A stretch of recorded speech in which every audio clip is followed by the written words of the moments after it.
Kad самиот почет да го скопјам со моето разсознавање како особа која сум благодарение на интернетот и на некои луѓе кои претходно имале контакти со транс луѓе или со различни луѓе или доктори по високо интелигентно ниво, ми објаснија, ми приметија и почнаа разговор да водат така со мене, се чувствував безбедно и се чувствував пријатно преку нив и ми ги споделят информации каде што јас конечно се сознав каде припаѓам. Лаура Фер е синоним за безграничност, за слободоумност, за еднаквост. Ја познавав отприлика некои 12-13 години. Иако и ден денес и после неизе продолжувам и понатаму да ја запознавам и да ја спознавам, затоа што верувам дека никој од нас не успеа Лаура доволно да ја запознае.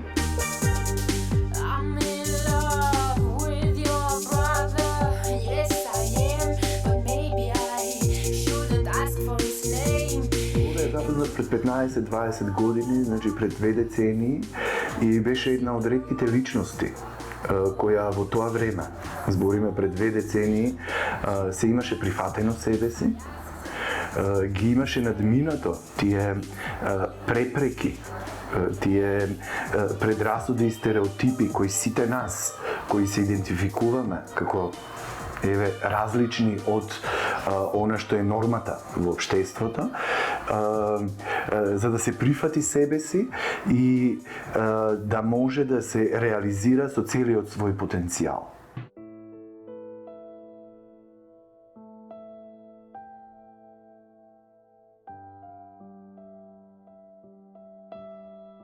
А ја запознав како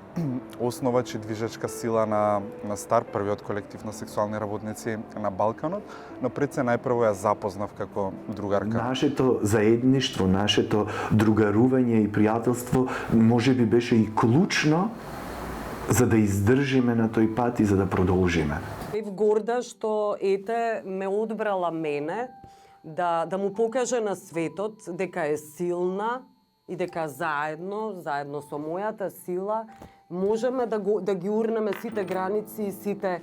бариери. Моето кога видеа луѓето на што мислев, кога успев доволно после толку години и после толку тешки периоди да го направам тоа што сакам да бидам, и луѓето го прифатија бидејќи кога јас ќе се прифатам самата себе си, кој ќе се значи внатрешниот ќе со поистовителство на вътрешниот дел, луѓето го гледаат многу јасно, имам се многу дури среќни зашто видел нешто различно и претежно се дружам со урбани луѓе или културни луѓе кои сакаат да знаат повеќе и се многу дружелюбиви и среќни зашто ми имаат јасно и зашто ги имам.